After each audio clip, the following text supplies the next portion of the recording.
क्या नाम है बेटा? राधा कुमारी। बेटा ये भाई किसकी फिल्म है जो रिलीज करके छोड़ दिया है? बेटा बेटा पापा का नाम तो रखा है जितेंद्र कुमार। जितेंद्र कुमार। जितेंद्र वो जितेंद्र हो गए बड़े के नहीं अंदर। जितेंद्र चिंता मत कर बेटा, तू बेटी है ना, वो बेटा के तलाश में होंगे, 2 घंटा बाद तुझको खोज लेंगे।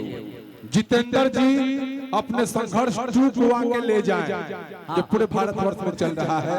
अपने संघर्ष 2 को ले जाएं आगे। प्लीज इस फिल्म को रिलीज तो कर दिया, प्लीज जहाँ कहीं भी हो जितेंद्र भैया, तार मेहरारू आई लोग तो बाद में बेटा उठे पैदा करी हा, आके जन पैदा कर बड़ा ओकरा फेरा में रहा। हाँ पहले बेटी बचाओ अब बेटी पढ़ाओ।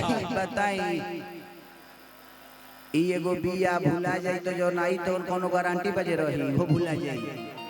इसलिए आप अपने बच्चे का स्वयं रक्षा करें, जितने भी हैं लोग आप लोग अपने बच्चों के साथी रखें। ऐसा जे भीड़ जगह 10-20 हजार के रही तो आदमी खोज ली, पता नहीं कोई लाख के भीड़ बा। कुंभ के मेला लागल बा समस्तीपुर में। समस्तीपुर आज धन्य हूँ मैं जे आज आप सबके बीच में कुछ कहने का मौका मिला, कुछ गाने का मौका मिला।